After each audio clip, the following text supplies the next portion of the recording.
혈관을 깨끗하게 하고 당뇨를 예방하려면 땅콩을 이렇게 드셔야 합니다. 여러분, 땅콩 좋아하시는 분 있으신가요? 저는 땅콩과 건어물 같은 거 안주를 굉장히 좋아하는데 이런 맛있는 땅콩이 건강에 굉장히 좋은 효능이 많다는 거 혹시 아시나요? 심심풀이 땅콩이라는 말이 있을 정도로 땅콩은 우리에게 굉장히 친숙한 음식이죠. 하지만 땅콩의 그 놀라운 효능을 제대로 아시는 분은 많이 없을 거예요. 땅콩이 얼마나 우리 몸에 좋은 영향을 미치는지, 그리고 어떻게 섭취하면 더 좋은 효과를 볼 수 있는지 오늘은 땅콩에 대해서 한번 자세히 알아보는 시간을 가질게요. 어렸을 때 키가 작은 친구를 땅콩 같다고 많이 놀렸죠. 이 작은 땅콩 하나에는 단백질, 지방, 탄수화물, 식이섬유 같은 거는 물론이고 비타민 E, B, 칼륨, 마그네슘, 철분, 폴리페놀, 플라보노이드 이렇게 몸에 좋은 영양소가 굉장히 풍부하게 들어있는데 이렇게 영양이 풍부하고 맛도 고소한 땅콩의 놀라운 효능 7가지를 제가 지금 바로 소개해 드릴게요.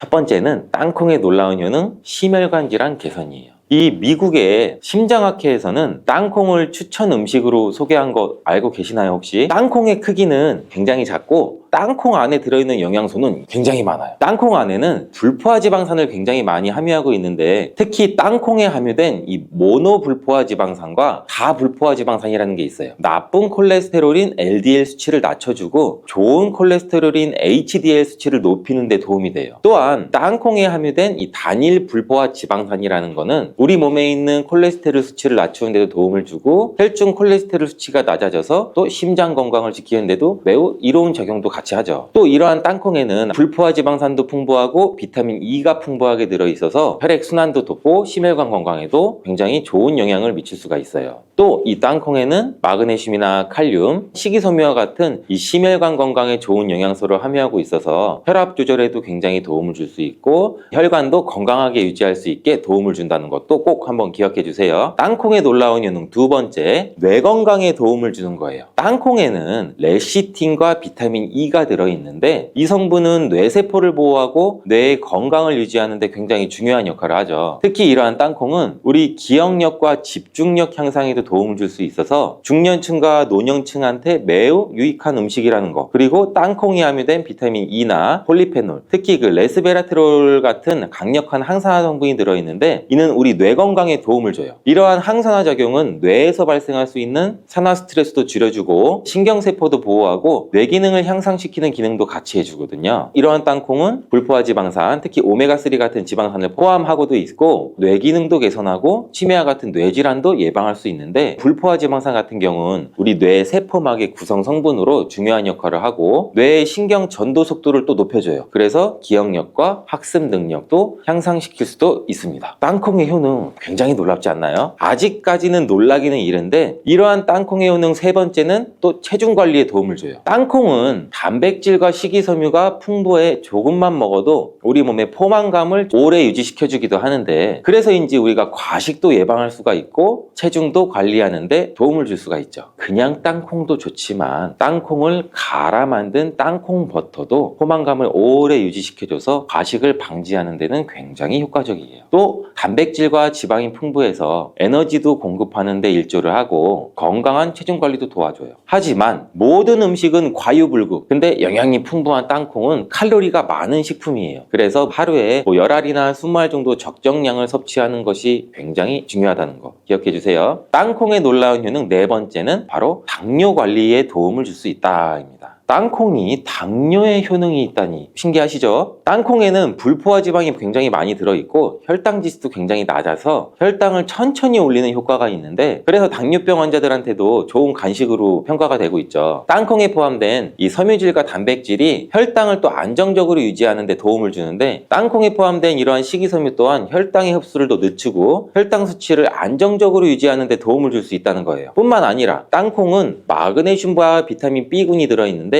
인슐린 감수성을 향상시키는 데 굉장히 또 큰 도움을 줄 수가 있어요. 이로 인해서 땅콩은 당뇨병 예방이나 혈당 관리에 탁월한 식품으로도 굉장히 많이 평가가 되고 있죠. 아직 안 끝났어요. 땅콩의 효능 다섯 번째, 피부 건강에도 도움을 주는 거예요. 땅콩에 들어있는 이 비타민 E와 항산화 물질들이 피부를 건강하게 유지하는 데 또 좋은 영향을 줄 수가 있는데 땅콩에 들어있는 비타민 E는 피부 세포를 유해한 자유 라디칼로부터 보호하고 피부 노화를 지연시키는 데도 굉장히 중요한 영향을 줘요. 이 성분 성분은 피부의 탄력을 유지하고 주름을 예방하는 데도 굉장히 효과적이고 피부의 노화도 방지해주고 염증도 줄여줘요. 또 우리 피부를 매끄럽고 촉촉하게 만들어주기도 하죠. 그래서 이 땅콩은 굉장히 아름다운 피부를 위한 좋은 식품이기도 하죠. 땅콩에 포함된 불포화 지방산, 특히 올레산과 리놀렌산은 피부의 수분 유지를 도와서 이 밸런스를 유지를 시켜줘요. 그래서 피부가 건조해지지 않도록 하고 염증도 줄여주고 트러블도 완화하는 데 굉장히 큰 도움을 줄 수가 있죠. 뿐만 아니라 땅콩에는 아연도 포함되어 있어요. 피부 상처 치유도 돕고 여드름과 같은 피부 쪽은 피부 문제를 개선하는데 굉장히 또 놀라운 효능이 있는 성분들도 들어있습니다. 땅콩의 효능 6번째, 소화 건강에도 도움을 줄 수가 있어요. 땅콩에는 이 식이섬유가 풍부해서 소화 시스템에 좋은 영향을 주는데 식이섬유는 장의 움직임을 촉진시키죠. 변비도 예방해 줄 수 있고 장내에 유익한 미생물의 활동을 도와서 장 건강에 매우 좋은 환경을 만들어줘요. 또한 땅콩에 포함된 불용성 섬유는 특히 장을 자극해서 배변을 원활하게 하고 장의 건강을 유지하는 데 중요한 역할을 하는데 이 섬유는 장에서 물을 흡수해서 변을 또 부드럽게 만들어주기도 하죠. 땅콩의 놀라운 효능 7번째, 좋은 단백질과 건강한 지방 섭취에 굉장히 좋은 공급원이에요. 땅콩을 고기나 다른 동물성 단백질에 비해 지방이 적어요. 또 채식주의자나 비건이 단백질을 섭취할 때 유용한 대체식품이 될 수 있는데 100g 정도의 땅콩은 약 25g에서 30g 정도의 단백질을 함유하고 있다는 거 아세요? 우리가 흔히 좋은 단백질 공급 식품이라고 생각하는 닭가슴살 단백질의 함량이 100g당 30에서 35g인 거를 생각해보면 단백질 함량은 닭가슴살에 비해 살짝 낮지만 대신 건강한 불포화 지방과 다른 다양한 영양소도 다량 함유되어 있어 단백질을 섭취하기에 충분히 좋은 식품이에요. 이렇게 건강에 놀라운 효능이 있는 땅콩, 그냥 아무렇게나 드시면 땅콩의 효능을 100% 섭취할 수 없다는 거 아세요? 보통 땅콩을 어떻게 조리해서 드시나요? 구워서, 볶아서, 삶아서? 모두 좋아하는 방법이 다르실 텐데 생땅콩을 먹는 것이 가장 좋다라고 들으신 분들도 있으실 거예요. 과연 땅콩을 가공하지 않고 생으로 먹는 것이 가장 좋은 방법일까요? 정답은 아니에요. 생땅콩에는 독성이 있을 수 있는 물질인 아플라톡신이라는 게 포함이 될 수가 있어요. 이를 피하기 위해서는 반드시 충분히 익혀서 먹어야 되는데 볶거나 구운 땅콩은 이 아플라톡신을 제거할 수 있어 안전하게 섭취할 수 있지만 그보다는 땅콩을 삶아서 먹는 것이 더 건강에 좋다는 거 제가 지금 알려드릴게요. 땅콩을 삶았을 때는 더욱 건강에 좋은 이유가 몇 가지가 있는데 첫 번째는 삶은 땅콩은 볶은 땅콩에 비해서 항산화 성분이 더 많아요. 볶을 때 일부 항산화 성분이 파괴될 수도 있고 또 땅콩의 껍질에는 이 폴리페놀과 레스베라트롤 같은 이 항산화 성분이 풍부하게 함유되어 있기 때문에 땅콩을 볶은 뒤 버리는 껍질은 이런 몸에 유익한 성분들을 적게 섭취할 수밖에 없겠죠. 또 두 번째는 삶은 땅콩은 과일산이 더 적어요. 그리고 식이섬유도 풍부한데 이로 인해 소화가 용이할 수가 있어요. 세 번째는 삶은 땅콩은 아크릴아마이드라고 하는 발암물질도 덜 생성이 돼요. 아크릴아마이드는 고온에서 볶을 때 발생할 수 있는데 삶는 과정에서는 이 유해 물질이 생성되지 않아요. 이제는 건강을 위해서는 땅콩을 삶아 드셔야 된다는 거 아시겠죠? 하지만 땅콩을 섭취하기 번거롭거나 조금 더 쉽게 섭취하고 싶으신 분도 있을 거예요. 이런 분들은 땅콩 버터를 드시면 돼요. 땅콩 버터를 땅콩에 버터를 넣어가지고선 비비는 거 아니야 뭐 이런 식으로 생각을 했는데 그게 아니고 땅콩을 계속해서 갈게 되면 크림과 같은 형태로 변하게 돼요. 근데 이게 마치 버터처럼 부드러워서 땅콩 버터라고 부르는 거죠. 땅콩 버터는 땅콩의 영양소를 그대로 담고 있어서 섭취할 때 매우 편리한데 가공된 땅콩 버터에는 설탕이나 염분이 추가될 수가 있어요. 첨가물이 없는 순수한 땅콩 버터를 선택하는 게 좋겠죠. 땅콩 버터는 샐러드 드레싱에 넣거나 뭐 통밀빵 같은 데 발라 먹으면 더욱 건강하고 맛있게 섭취할 수가 있겠죠. 맛도 좋고 건강에도 좋은 이러한 땅콩, 이렇게 좋은 땅콩도 섭취할 때 주의할 점이 있다는 거 알고 계시죠? 제가 지금 말씀드릴게요.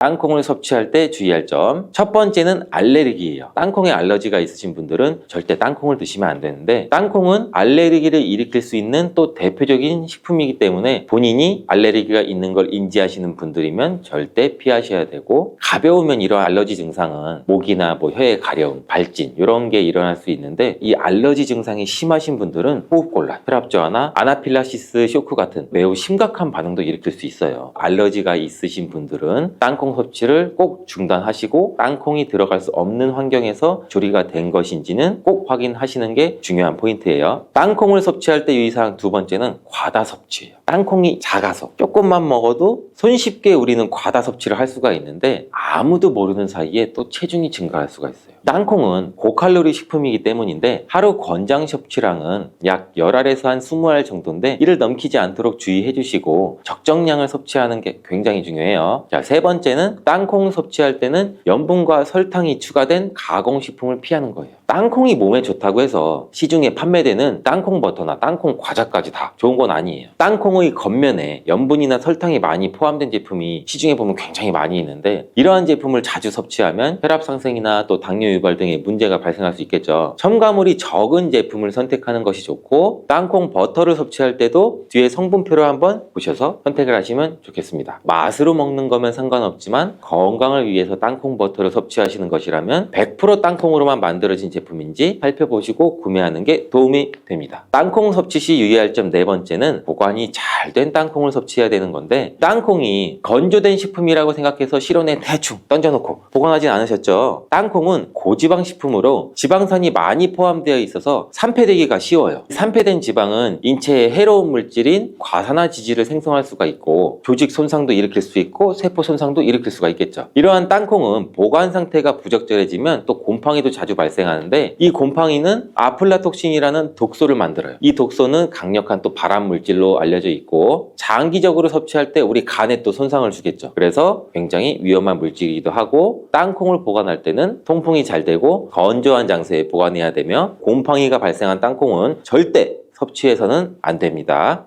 호두와 같은 견과류는 지방이 많아서 산패가 쉽게 일어날 수가 있는데 호두에 포함된 불포화 지방산은 산화가 되기 쉬워요. 산화가 진행되면 지방의 구조가 변형이 되고 산화된 지방은 우리 몸에 염증을 일으키고 혈관에 손상도 줄 수 있는 그런 물질이죠. 이뿐 아니라 또 심혈관 질환까지 유발할 위험도 가지고 있고 호두가 산패되면 아크릴아마이드라고 하는 유해 물질이 생성될 수 있는데 이 물질은 발암 물질이죠. 이렇게 산패된 호두를 장기적으로 섭취할 때는 암에 대한 위험성도 증가시킬 수가 있어요. 그럼 산패돼서 변질이 일어난 호두는 어떻게 할 수 있을까요?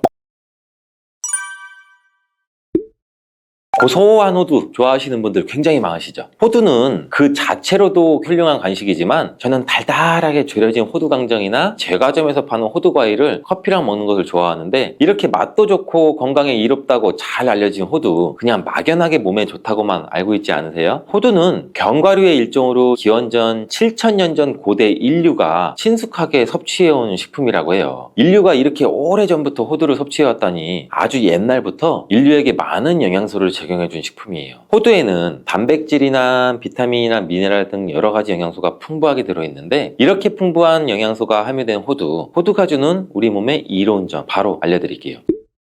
첫 번째 호두의 놀라운 효과는 바로 노화 방지예요. 호두에는 폴리페놀과 비타민 E 같은 강력한 항산화 물질이 풍부하게 들어있고 항산화 물질은 우리 몸의 유해산소를 제거하고 세포 손상을 방지하는 역할을 해주죠. 특히 노화 방지와 관련이 깊은 성분으로 이 피부 건강을 유지하고 노화 과정을 늦추는 데 도움이 될 수가 있겠죠. 또 면역력 향상에도 도움을 주고 감기나 질병에 대한 저항력을 키워주는데 자유라디칼은 우리 몸의 세포를 손상시켜서 노화와 관련된 여러 질병을 일으킬 수가 있어요. 호두에 함유된 항산화 물질은 자유라디칼로부터 세포를 보호해요. 세포의 노화를 늦추는데 중요한 역할을 해준다는 거죠. 또 호두에 풍부한 오메가3 지방산은 피부 건강에도 많은 도움이 되는데 피부 탄력을 유지하고 피부에 수분을 보충해 주는 데에도 꼭 필요한 성분이죠. 특히 피부가 노화되면서 생길 수 있는 주름과 피부 처짐을 예방하는 데도 매우 도움을 줄 수가 있죠. 두 번째 호두의 놀라운 효능은 바로 뇌 건강 유지예요. 호두의 외형이 뇌를 닮아 뇌로부터 머리가 좋아져 잘 알려져 있는데 외형만 닮았다고 뇌에 좋다는 것이 아닌 건 다들 알고 계시죠. 호두에는 오메가3 지방산이 풍부하게 들어있는데 오메가3는 주로 생선에서 많이 발견되는 성분이잖아요. 호두에도 그만큼 많은 양이 들어있어요. 해외 알츠하이머 저널에서는 호두가 산화 스트레스와 염증을 줄여주므로 알츠하이머 발병과 진행을 늦추거나 위험을 줄여준다는 연구 결과도 발표했는데 호두에는 이 오메가3 지방산인 알파리놀렌산이 풍부하고 이 성분은 뇌세포를 보호하고 인지기능을 향상시키는 데 중요한 역할을 해주고 뇌기능을 활성화시켜 치매와 같은 뇌질환을 예방하는 데 도움을 줄 수 있다는 거예요. 뇌기능이 저하되지 않도록 돕는 호두는 노화로 인한 인지 저하를 늦추는 데 데도 굉장히 중요하고 호두에 들어있는 비타민 E 또한 풍부해서 뇌 노화 방지에도 도움을 줄 수가 있죠. 비타민 E는 강력한 항산화 작용을 통해서 뇌세포를 보호하고 기억력과 인지 기능을 개선하는 데 도움을 주고 산화 스트레스로부터 뇌를 지켜줘요. 알츠하이머와 같은 치매를 예방하는 데 중요한 역할을 한다는 사실, 뇌 건강을 위해서는 이제부터 호두를 꼭 드시는 게 좋겠죠. 세 번째 호두의 효능은 바로 뼈 건강에 도움을 준다는 거예요. 호두가 뼈에 좋다는 사실 알고 계시나요? 좋은 영양소가 많이 들어있다는 것은 알아도 뼈에 좋다는 건 생소하신 분들이 있으신데, 호두가 뼈 건강에 미치는 좋은 작용들 바로 알려드릴게요. 호두는 칼슘뿐 아니라 다른 중요한 성분들도 함유하고 있어서 뼈를 튼튼하게 만드는데 아주 효과적인 식품이에요. 호두는 칼슘과 마그네슘이 균형 있게 들어있는데, 칼슘은 뼈를 구성하는 중요한 성분이지만 마그네슘 역시 뼈 건강에 필수적인 역할을 하죠. 마그네슘은 칼슘의 흡수를 돕고 뼈의 밀도를 유지하는 데 중요한 역할을 하죠. 이 두 성분이 적절히 균형을 이루면 뼈의 강도를 높이고 골다공증과 같은 질환을 예방할 수가 있는데, 호두에 들어있는 오메가3 지방산은 뼈 건강에 직접적인 영향을 미치는 중요한 성분 중에 하나예요. 연구에 따르면 오메가3 지방산은 뼈의 형성을 촉진하고 뼈의 밀도를 높이는 데도 도움을 줄 수 있다고 해요. 이뿐 아니라 오메가3는 미세염증을 줄여주는 효과도 갖고 있고, 관절염과 같은 염증성 질환에 걸리기 쉬운 사람들에도 굉장히 유익한 영향을 줄 수가 있어요. 호두의 놀라운 효능 네 번째는 바로 암 예방 효과예요. 호두는 항산화 작용과 항염증 작용 덕분에 암 예방 효과에도 효과적이라고 알려져 있는데, 2022년 국제학술지에 실린 연구 자료를 보면 호두나 아마씨에 함유되어 있는 알파리놀렌산을 꾸준히 섭취하면 그렇지 않은 사람들과 비교해 심혈관 질환 위험률이 약 10% 정도 감소되고, 관상동맥 심장질환 위험률은 20%나 줄어들었다고 해요. 그뿐 아니라 호두에는 이 폴리페놀과 엘라그산이 풍부하게 들어있는데, 특히 이 엘라그산은 항암 성분으로 굉장히 유명해요. 엘라그산은 체내에서 엘라그산 대사물질로 변환돼서 암세포의 성장을 억제하는 데 도움을 주고, 폴리페놀은 암세포의 확산을 막아주는 역할을 해주죠. 호두는 이뿐만 아니라 오메가3 지방산을 많이 함유하고 있는데, 오메가3 지방산은 염증을 줄이는 효과가 있죠. 암은 염증성 질환과 관련이 깊은데, 호두가 가진 염증 완화 효과는 암 치료에 있어서 중요한 보조 역할을 해줄 수 있다는 것도 알고 계시나요? 호두에 포함된 비타민 E와 셀레늄 등의 성분은 면역력을 증진시키는 데 도움을 주는데, 암 환자에게는 면역력이 굉장히 중요해요. 호두는 면역 시스템을 강화시켜줘서 우리 몸의 방어막을 형성하는 데 큰 역할을 할 수가 있겠죠. 호두의 효능 정말 놀랍죠. 이렇게 몸에 좋고 맛도 좋은 호두, 이것들과 먹으면 효과가 배가 되는데, 호두와 궁합이 굉장히 좋은 식품들을 바로 알려드릴게요.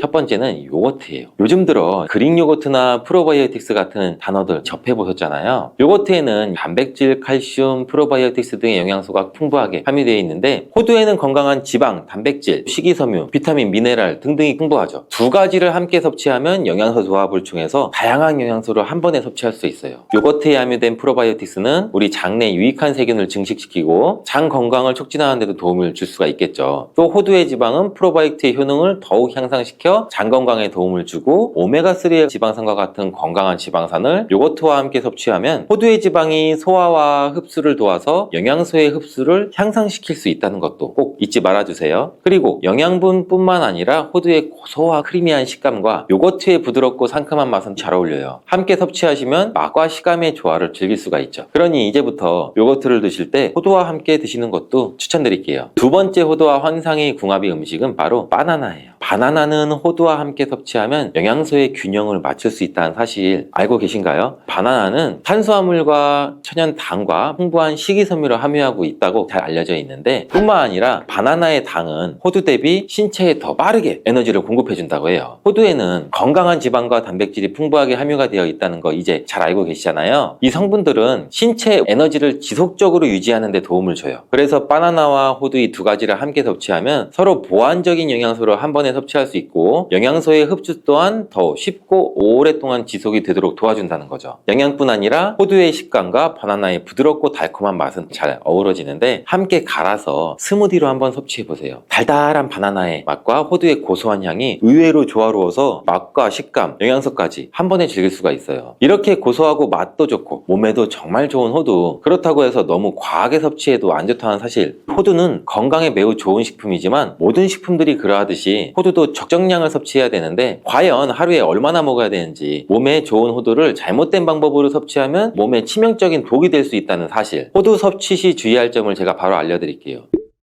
호두를 섭취할 때 유의할 점 첫 번째는 알러지 반응이에요. 호두는 견과류 중 알러지를 유발시킬 수 있는 식품인데 일부 사람들에게 알러지 반응을 일으킬 수가 있대요. 호두 알러지가 있는 경우 호두를 섭취했을 때는 입술이나 혀, 또 얼굴이 부풀거나 호흡곤란을 겪을 수가 있는데 이는 개개인의 신체 증상에 따라서 매우 위험할 수도 있고 다르죠. 경우에 따라서는 굉장히 심할 수도 있고 이런 증상이 발생되면 즉시 호두 섭취를 중단하고 필요시 의사와 상담해야 되고 호두 섭취 시 주의할 점 두 번째는 과도한 섭취예요. 이 호두는 100g당 약 650칼로리로 매우 고칼로리 음식이에요. 하루 섭취량을 과도하게 초과하면 오히려 체중 증가를 유발할 수가 있는데 호두에는 지방이 많이 함유되어 있지만 대부분 불포화 지방이라 건강에 유익하다고 알고 있겠죠. 근데 칼로리가 높기 때문에 적정량을 섭취하는 것이 중요해요. 하루에 약 20-30g 정도, 이건 약 5알에서 7알 정도인데 쪽으로 봤을 때는 10개에서 15쪽 정도 돼요. 호두를 섭취할 때는 꼭 기억해 주세요. 호두 섭취 시 유의할 점 세 번째는 변질이 일어난 호두 섭취죠. 호두와 같은 견과류는 지방이 많아서 산패가 쉽게 일어날 수가 있는데 호두에 포함된 불포화 지방산은 산화가 되기 쉬워요. 산화가 진행되면 지방의 구조가 변형이 되고 산화된 지방은 우리 몸에 염증을 일으키고 혈관에 손상도 줄 수 있는 그런 물질이죠. 이뿐 아니라 또 심혈관 질환까지 유발할 위험도 가지고 있고 호두가 산패되면 아크릴아마이드라고 하는 유해 물질이 생성될 수 있는데 이 물질은 발암 물질이죠. 이렇게 산패된 호두를 장기적으로 섭취할 때는 암에 대한 위험성도 증가시킬 수가 있어요. 그럼 산패돼서 변질이 일어난 호두는 어떻게 알 수 있을까요?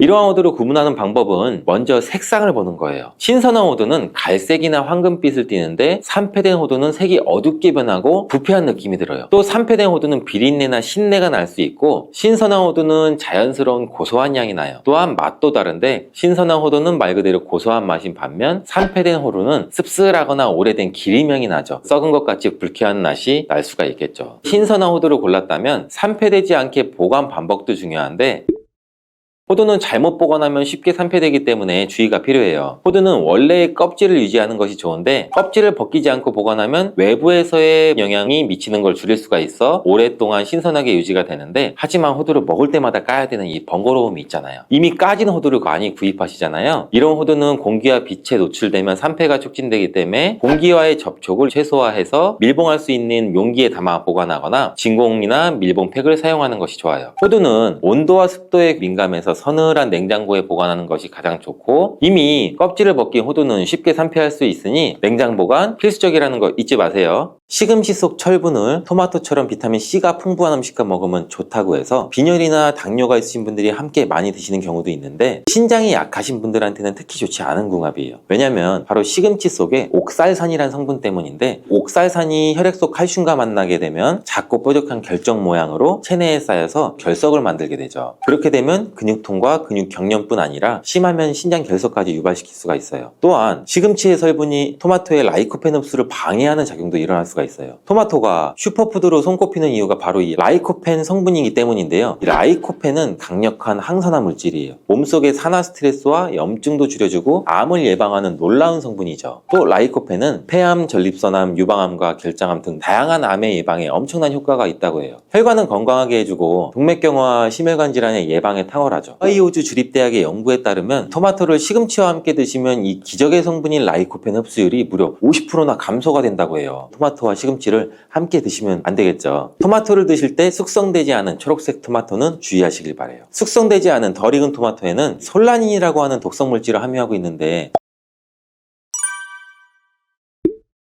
식탁위의 보약인 토마토는 세계 10대 푸드 중 하나로 영양소 폭탄인데요. 토마토에는 라이코펜을 비롯해 각종 비타민과 이 필수 영양소가 많이 들어있죠. 면역력 강화나 성인병 예방, 항암 효과, 항노화 등 다양한 효능과 연구도 진행되고 있죠. 최근에는 세계에서 가장 많이 소비되는 채소로 알려지면서 토마토의 효능에 대한 관심도 더욱 높아지고 있는데 토마토와 함께 먹으면 안 되는 음식과 주의할 점, 그리고 토마토와 함께 드시면 보약이 되는 음식까지 토마토에 대해서 모든 거 알려드릴게요.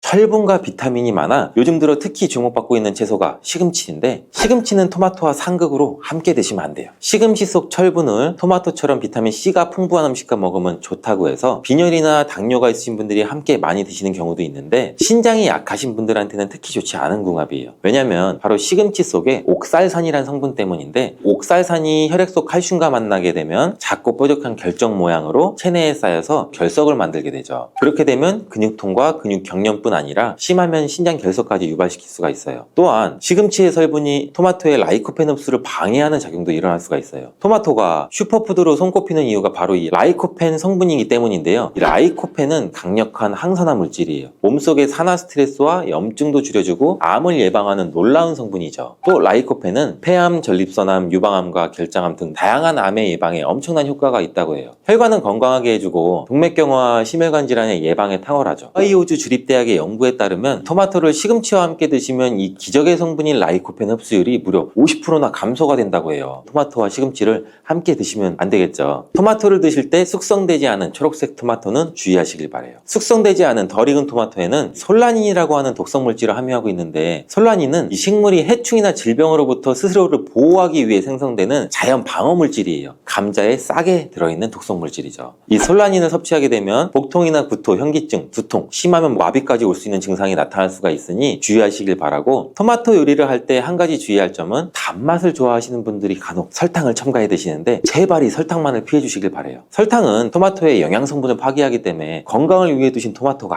아무짝에도 쓸모가 없거든요. 그리고 이 설탕이 몸속에 들어오면 설탕을 분해하기 위해 비타민 B군이 사용되는데, 비타민 B는 피로도 감소시키고 뇌의 활동도 활성화시키는데 중요한 성분이죠. 토마토에는 비타민 B가 함유되어 있는데 설탕 때문에 오히려 체내 흡수율이 감소되고 설탕으로 인해 혈관 내 혈당도 상승되게 또 안 좋은 결과를 초래할 수가 있겠죠. 기억력의 중추인 해마를 위축시켜 혈관성 치매에도 위험을 높이고, 고혈당성 당뇨병을 넘어 정말 과도하게 장기간 드시면 암까지도 발생될 가능성이 높아지게 돼서 토마토의 항산화 효과를 전혀 누릴 수가 없게 되죠. 혹시 토마토 케첩 많이 사용하시나요? 달콤 상콤한 맛이 좋아 계란 후라이에도 뿌려 먹고 다양한 요리에도 사용되는 토마토 케첩도 우리 몸에 독이 된다는 사실. 실제로 케첩 한 스푼에 설탕이 약 4g 정도 들어있어요. 이는 시중에 판매되는 초콜릿에 들어있는 설탕보다 더 많은 양이에요. 이뿐 아니라 케첩의 영양 성분을 살펴보면 상과당, 소금, 합성, 착색료, 향신료 등 수많은 감미료와 식품 첨가물이 들어있어요. 케첩이 토마토를 원료로 만들어져 건강한 재료라고 알고 계신 분들도 계시겠지만, 케첩 속 토마토는 가공 과정과 첨가물들에 의해서 영양 성분이 많이 파괴되어 있고 오히려 우리 몸을 공격하는 성분들이 가득해요. 그렇다면 토마토와 함께 먹으면 보약이 되는 음식은 어떤 게 있을까요?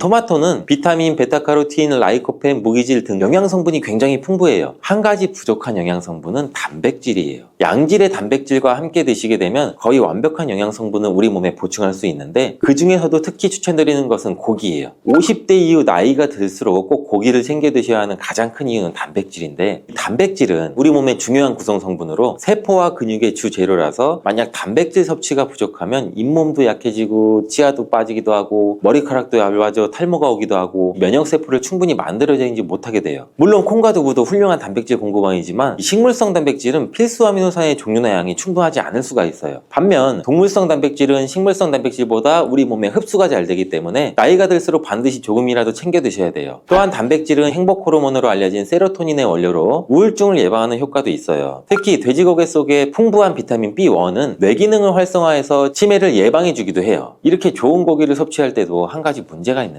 우리 몸은 약 알칼리성을 유지해야 되는데 육류는 산성식품이라는 거예요. 바로 이 토마토가 문제를 해결해 줄 수가 있죠. 토마토는 대표적인 알칼리 식품으로 산성인 육류와 함께 드시면 단백질의 소화를 도와주고 위장의 부담을 줄여줘 토마토의 풍부한 섬유질이 변비를 예방해서 위장 건강을 지켜줄 수가 있어요. 그리고 토마토는 어떻게 드시는 게 좋을까요? 바로 익혀서 드시는 거예요. 토마토를 익혀서 드시게 되면 라이코펜의 체내 흡수율이 10배 이상 올라간다고 해요. 88도의 온도로 2분간 조리를 하면 라이코펜의 흡수율이 6% 상승하고, 15분간 조리하면 17%, 30분간 조리하면 35%의 라이코펜의 흡수율이 상승하는 것으로 알려져 있어요. 이렇게 되는 이유는 토마토에 열을 가하게 되면 세포벽이 파괴되면서 라이코펜이 쉽게 용해가 되기 때문이라고 해요. 이렇게 익히게 되면 토마토의 비타민이 파괴되지 않을까? 걱정되죠? 걱정 안 하셔도 돼요. 다른 채소와는 달리 토마토는 비타민 A와 비타민 C가 풍부한데 가열할 때 오히려 19% 정도나 증가하는 것으로 밝혀졌어요. 익혀 드실 때 한 가지 더 알고 계시면 좋은데, 그것은 바로 기름에 조리를 하면 좋다는 거예요. 라이코펜은 지용성 영양 성분으로 기름에 조리하게 되면 체내 흡수율을 더욱 높일 수 있게 돼요. 토마토 요리를 드실 때 오메가3의 함량이 높은 올리브유와 함께 드시는 것을 추천해드려요. 올리브유 속 불포화 지방산인 올레산은 몸에 해로운 LDL 콜레스테롤을 줄여주고 산화 스트레스를 막아줘 혈관과 신장을 보호해주고 몸에 이로운 HDL 콜레스테롤의 효율도 높여줘요. 또한 올리브유의 항산화 성분인 폴리페놀 포리페놀이 토마토의 라이코펜과 함께 시너지 효과를 나타내어 최고의 항암 음식이 된답니다. 들기름도 참 좋은데 들기름을 조리하실 때는 주의할 점이 가열하게 되면 산패가 돼서 오히려 건강에 해로울 수 있으니 토마토를 볶을 때 마지막에 넣거나 다 볶은 후에 들기름을 곁들여서 드시기를 바라겠어요. 토마토의 라이코펜은 껍질의 함량이 과육보다 약 5배가 높기 때문에 토마토의 껍질까지 함께 드시는 것이 좋아요. 같은 중량이면 일반 토마토보다는 방울토마토가 더 좋은데 그 이유가 바로 껍질 때문이에요. 일반 토마토보다 방울토마토의 껍질이 훨씬 많기 때문인데 이때 당근과 함께 드시면 시너지 효과가 폭발하는데 토마토에는 라이코펜이 있다면 당근에는 베타카로틴이 있죠. 당근의 특성도 토마토와 비슷한데 익혀서 드실 때 영양성분의 흡수율이 올라가고 베타카로틴 역시 지용성 성분이에요. 그래서 기름과 함께 섭취할 때 체내 흡수율을 높일 수가 있어요. 그리고 주목할 것은 당근과 토마토를 합친 공복에 먹을 때 최고의 항암식품이 될 수가 있어요. 토마토 당근 주스를 만들어 드시면 공복에도 부담 없이 정말 좋은데 만드는 방법도 간단하죠. 토마토와 당근을 적당한 크기로 잘라 올리브유에 살짝 익혀서 믹서기에 넣고 물 1컵 정도 넣고 갈아서 드시면 되죠. 취향에 따라 소금을 살짝 넣으셔도 되고 이렇게 만든 당근 토마토 주스는 암 예방뿐 아니라 혈관을 건강하게 하는데도 탁월한 효능을 발휘하고 면역력 강화와 피부 미용에도 효과가 좋아요. 토마토는 소금과 잘 어울리는데 토마토에는 콜라겐 생성에 필수적이고 암과 싸워주는 비타민 C가 매우 풍부한데 소금과 함께 드시면 비타민 C와 라이코펜의 흡수율도 높아져요. 문제는 토마토의 비타민 C는 공기 중에 산소와 만나면 쉽게 산화가 돼요. 이때 토마토를 자른 단면에 소금을 살짝 뿌려주시면 토마토에 얇은 막을 씌워줄 수 있거든요. 비타민 C의 산화를 억제해주는 데 도움을 줄 수가 있어요. 소금이 걱정이시겠지만 토마토에는 혈압을 낮추고 심혈관 질환의 발병률을 줄여주는 칼륨이 매우 풍부하게 들어있어서 칼륨이 오히려 나트륨을 배출해주고 오히려 세포와 에너지의 대사가 원활해지는 효과가 있어요. 또 토마토와 함께 드시면 좋은 식품으로 계란을 빼놓을 수가 없죠. 완전 식품의 대표주자 계란에는 단백질이 풍부하지만 비타민 C와 식이섬유가 부족한데 이를 토마토가 보충해줘서 토마토의 부족한 단백질을 계란이 보충해줘요. 함께 섭취할 때 좋은 시너지 효과를 낼 수가 있어요. 토마토의 라이코펜도 계란과 함께 섭취 시 체내 흡수율이 높아지고 항산화 효과와 면역력 강화에도 좋은 효과를 나타낼 수가 있죠. 토마토와 계란은 함께 볶아서 드시면 되는데 만드는 방법도 알려드릴게요. 먼저 계란을 풀어 달궈진 팬에 넣고 스크램블처럼 만들어주죠. 만든 스크램블은 접시에 옮겨 놓고 팬에 올리브유를 넣고 다진 파를 볶아 파기름을 내줘요. 그리고 적당한 크기로 자른 토마토를 넣고 잘 볶다가 마무리될 때쯤에 접시에 옮겨 놓았던 스크램블을 넣고 조금 더 볶아주면 끝. 정말 간단하죠. 취향에 따라서 간장이나 굴소스 같은 조미료를 기호에 따라 살짝씩 첨가해 주셔도 되죠. 이렇게 토마토 계란 볶음은 아침 공복에 드시면 소화도 잘 될 뿐 아니라 풍부한 영양 성분과 계란의 포만감으로 다이어트에도 정말 좋은 식품이 돼요. 브로콜리도 참 좋은데 브로콜리는 토마토와 함께 세계 10대 푸드에 들어가는 채소예요. 토마토가 전립선 암에 좋다고 했는데 브로콜리와 함께 섭취하시게 되면 효과는 더욱 증가된다는 연구 결과도 있어요. 또한 브로콜리는 토마토의 영양 성분 흡수율을 높여주고 혈압을 조절해주고 동맥경화를 예방하는 데에도 도움을 준다고 해요. 또 아보카도라는 과일 알고 계시죠? 아보카도 또한 토마토와 함께 먹으면 좋은 음식인데 아보카도에는 불포화 지방산이 풍부해서 토마토의 라이코펜 성분을 흡수하는 데 도움을 줘요. 아보카도에는 루테인, 지아잔틴 같은 이 카로티노이드 성분도 풍부해서 눈 건강에도 도움을 주는 효과도 발휘하기도 하죠. 또한 끓는 물에는 이 클로로겐산이라고 하는 폴리페놀과 같은 좋은 성분이 다 녹아버려서 우리가 흔히 감자를 삶았을 때 삶은 물은 다 버리잖아요. 그러니까 이 감자를 삶았을 때 그 좋은 성분도 어느 정도 같이 버려진다고 보시면 될 것 같습니다. 물에 녹아서 버려지기 때문에 감자를 삶아서 먹는 방법은 그렇게 좋은 방법이 될 것 같지는 않고요. 감자를 찌게 되면 오히려 감자의 효소 활성이 늘어나면서 이 클로로겐산 함량이 더 증가한다고 해요. 그리고 우리가 흔히 많이 알고 있는 감자를 드실 때 싹난 부분 다들 많이 조심하잖아요. 하나 더 조심할 것은 싹뿐 아니라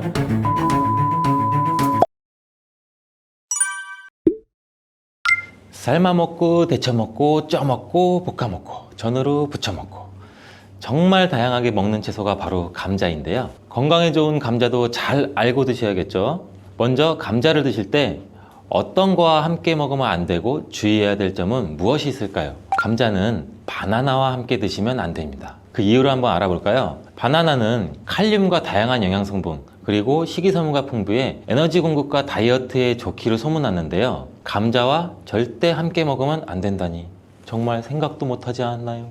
나트륨을 배출하는데 도움을 주기로 유명한 칼륨은 바나나뿐만 아니라 감자에도 풍부하게 함유가 되어 있습니다. 함께 드시게 되면 칼륨이 몸속에 과다하게 들어오고, 그렇게 되면 세포의 수분 균형이 깨져 근육과 신경에 과도한 이완을 초래할 수 있고, 근육의 무력감과 만성 손발 저림을 넘어 심하면 심장 부정맥을 일으킬 수가 있습니다. 또 혈압 상승도 같이 일으킬 수가 있고, 함께 드시지 않고 따로 드시게 되면 이 칼륨은 우리 몸에 정말 좋은 효능을 발휘하는데, 몸속 나트륨을 배출할 뿐만 아니라 칼륨은 혈관을 확장해서 몸속의 노폐물도 원활하게 배출되도록 도와줍니다. 또한 이 감자의 풍부한 칼륨은 알카리성으로 혈액의 산성화를 방지해서 뼈에서 칼슘이 빠져나가는 것도 막아주고, 마그네슘과 같이 근육의 수축과 이완에 큰 도움을 줘서 다리나 종아리 근육의 갑작스러운 경련을 예방해주는 역할도 같이 해주기 때문입니다. 따라서 감자는 고혈압, 동맥경화,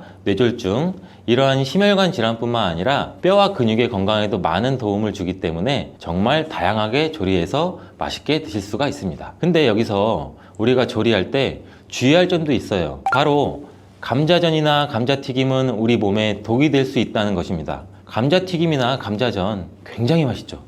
정말 맛있죠? 케찹에 찍어 먹고 마요네즈에 찍어 먹고. 근데 이러한 감자전이나 감자튀김이 칼로리가 굉장히 높고 비만과 심혈관 질환을 유발할 수 있는 이 트랜스 지방이 굉장히 많이 포함되어 있어서 건강에 해롭다는 사실은 굉장히 많이 들어보셨을 거예요. 이 감자를 튀기게 되면 아크릴 아마이드라는 유해 물질이 굉장히 많이 발생하게 됩니다. 튀긴 감자 굉장히 맛있는데, 감자와 고구마와 같이 이러한 탄수화물이 많은 식품을 굉장히 높은 온도로 굽거나 튀길 때 생성되는 이 아크릴 아마이드는 암을 유발하고 뇌신경의 단백질을 손상시켜 알츠하이머성 치매, 파킨슨병의 위험을 증가시킨다고도 알려져 있습니다. 이러한 이유로 아크릴 아마이드는 세계보건기구와 국제암연구소에서 유해물질로 지정된 매우 위험한 물질인데, 이런 위험한 물질을 굳이 일부러 만들어 먹을 필요는 없겠죠. 그렇다면 튀김 말고 어떻게 먹어야 되나? 감자를 삶아서 소금이나 설탕을 찍어 먹는 것, 이것 또한 좋아하시는 분들 굉장히 많을 거예요. 근데 물속에 넣어서 삶는 것보다는 감자는 찜기에 쪄서 드시는 게 굉장히 좋습니다. 감자에는 클로로겐산이라고 하는 폴리페놀 성분이 다량 함유가 되어 있는데, 이 폴리페놀 성분이 특히 좋은 기능을 굉장히 많이 해요. 이 폴리페놀은 항암 효과가 있고 항산화 작용도 굉장히 강력하기 때문에 세포의 손상을 방지하고 세포의 변형도 방지해주는 기능이 있어 항암 작용도 있다라고 알려져 있고, 이 클로로겐산이 심장 질환의 위험성 정도도 감소시켜 줄 수 있습니다. 그리고 피부 건강에도 감자가 도움이 될 수 있는데, 이는 과산화 지질을 방지해주는 기능도 있습니다. 지질, 지방,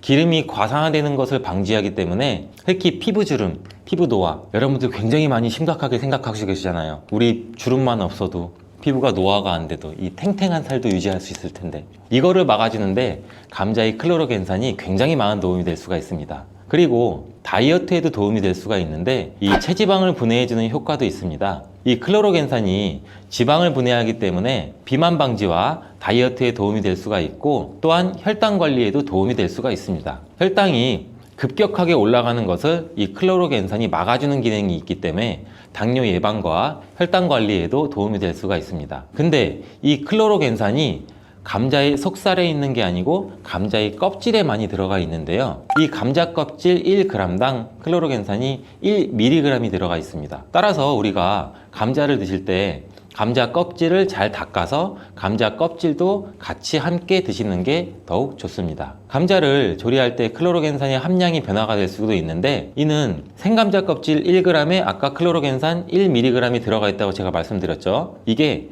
감자를 삶았을 때는 클로로겐산이 1mg에서 0.6mg로 감소하고, 또 오히려 찜기에 쪘을 때는 이 클로로겐산 함량이 1.6mg 정도로 높게 변형이 되고, 또 구웠을 때는 가장 낮게 0.2mg 정도 그램밖에 들어있지 않습니다. 또한 끓는 물에는 이 클로로겐산이라고 하는 폴리페놀과 같은 좋은 성분이 다 녹아버려서 우리가 흔히 감자를 삶았을 때 삶은 물은 다 버리잖아요. 그러니까 이 감자를 삶았을 때 그 좋은 성분도 어느 정도 같이 버려진다고 보시면 될 것 같습니다. 물에 녹아서 버려지기 때문에 감자를 삶아서 먹는 방법은 그렇게 좋은 방법이 될 것 같지는 않고요. 감자를 찌게 되면 오히려 감자의 효소 활성이 늘어나면서 이 클로로겐산 함량이 더 증가한다고 해요. 그리고 우리가 흔히 많이 알고 있는 감자를 드실 때 싹난 부분 다들 많이 조심하잖아요. 하나 더 조심할 것은 싹뿐 아니라 이 녹색으로 변한 감자입니다. 감자 싹에는 솔라닌이라고 하는 독성 물질이 포함되어 있는데 이거는 섭취해서 안 된다는 건 이미 모두 잘 알고 계시잖아요.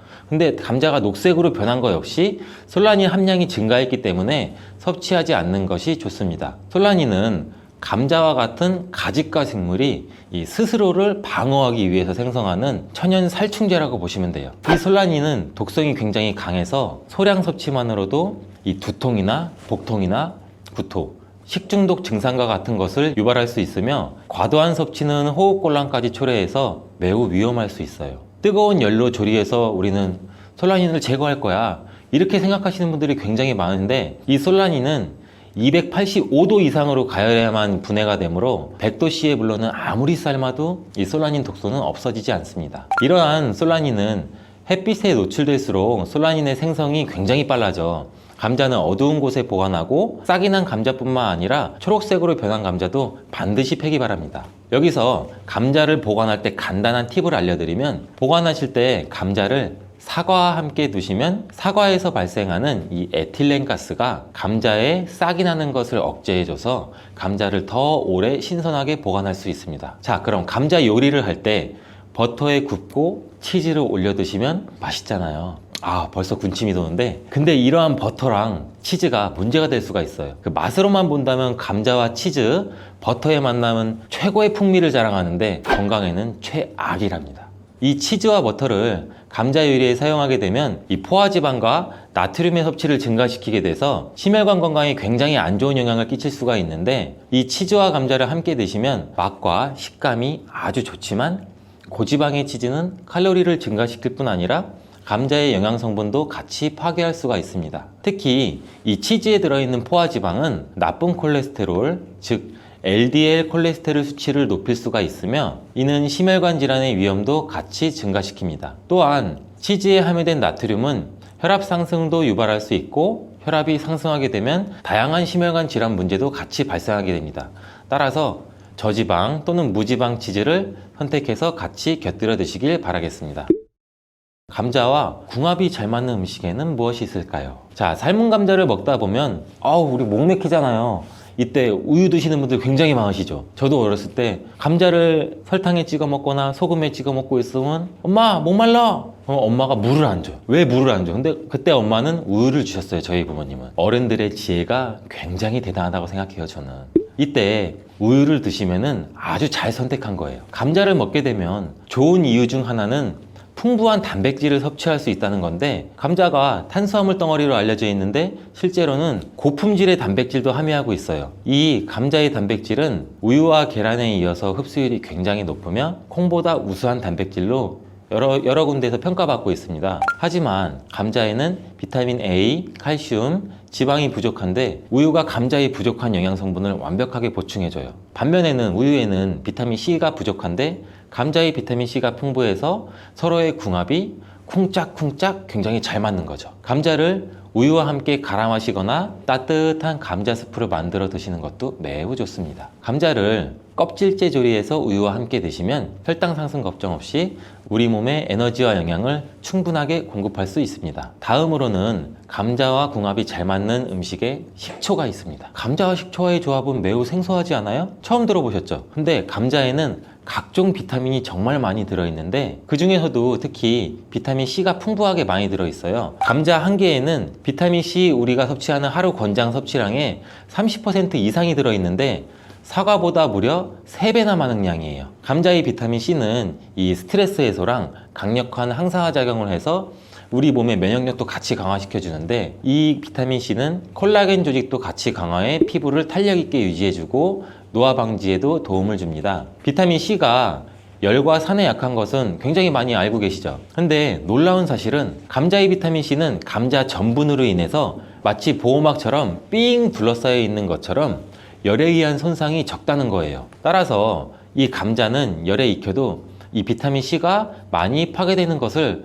걱정하지 않으셔도 됩니다. 이 비타민 C는 산도가 높은 환경에서 더욱 잘 흡수되면서 감자 요리나 감자 샐러드를 하실 때는 식초나 레몬즙을 약간 뿌리면 이 비타민 C의 흡수율을 또 높일 수 있어요. 양파 또한 감자랑 함께 드시면 보약이 되는데, 이 감자가 위 건강에 좋다는 사실을 알고 계시나요? 그 이유는 바로 항염작용을 하는 폴리페놀과 아르기닌 성분 때문이에요. 이 성분들은 우리 몸의 위 벽을 보호하고 이 세포의 변형을 막아 염증도 감소시키면서 독소를 제거하는 역할도 같이 해요. 이뿐만 아니라 감자는 알카리성 식품으로 건강에 이로운 식품으로 손꼽히는데 우리 몸이 산성화될 때 다양한 질병의 위험이 굉장히 높아져요. 특히 혈액 중에 산도가 올라가게 되면 염증이 발생하고 이 염증은 다양한 질환도 유발시키고 이 염증이 암과 다른 질병으로도 발전한 가능성이 있기 때문입니다. 그렇기 때문에 이 알카리 식품인 감자를 섭취를 해서 우리 몸을 중화시켜서 질병을 예방할 수도 있습니다. 양파는 감자와 마찬가지로 알카리성 음식으로 인정받아서 감자의 항염 및 항암 효과를 강화하는 뛰어난 시너지를 보여주는데 이 혈관 청소부라고 불리는 양파는 혈관 벽을 강화시켜주고 염증도 효과적으로 제거해줍니다. 또한 감자에 포함된 비타민의 흡수율을 높여줘 감자의 효능도 극대화시켜줄 수 있습니다. 자, 감자와 같이 먹으면 좋은 음식 중 또 다른 한 가지는 토메이토입니다. 이 토마토가 건강에 이로운 슈퍼푸드라는 사실은 여러분들 누구나 다 알고 계시잖아요. 이런 토마토는 감자와 함께 드시면 정말 보약과 같은 효능을 발휘하게 되는데요. 토마토와 감자를 함께 섭취하는 것은 항산화 물질과 비타민의 섭취를 증가시키며 특히 토마토의 라이코펜과 감자의 비타민 C는 함께 작용해서 신체의 항산화 작용을 극대화시켜줍니다. 이 둘의 만남은 우리 면역 체계를 강화시켜주고 염증도 감소시켜서 전반적인 우리 몸의 건강을 증진하는 데 도움을 줄 수 있습니다. 이 토마토와 감자는 심혈관 건강을 강화하고 혈압을 조절하는 데 도움도 줄 수 있는데 이 풍부한 섬유질과 항산화 물질은 장내 환경도 개선해 주기도 합니다. 또한 콩과 식물들도 감자와 함께 먹으면 정말 좋은데요. 이들은 함께 먹으면 균형 잡힌 영양 성분을 섭취하게 됩니다. 이 콩과 식물은 식물성 단백질, 섬유질, 철분, 마그네슘과 여러 비타민을 포함해서 심혈관을 건강하게 해주고 소화기관의 건강 개선과 혈당 조절에 훌륭한 효능을 발휘합니다. 따라서 당뇨병도 예방할 수 있고 혈당을 조절해주면 혈관이 건강하게 유지되고 혈관의 건강은 또 치매 예방에도 큰 역할을 해주는 거예요. 콩과 식물과 감자를 함께 섭취하는 것은 이 단백질과 필수 미네랄의 훌륭한 조합을 만들어주기도 해요. 포만감을 유지시켜주고 장기적인 에너지 공급도 지원하고 감자의 복합 탄수화물과 잘 어울려 식후에 급격한 혈당 상승도 억제해줍니다. 오늘은 감자에 대해서 알아봤는데요. 오늘 저녁 반찬은 감자를 곁들여 먹는 것이 어떨까요?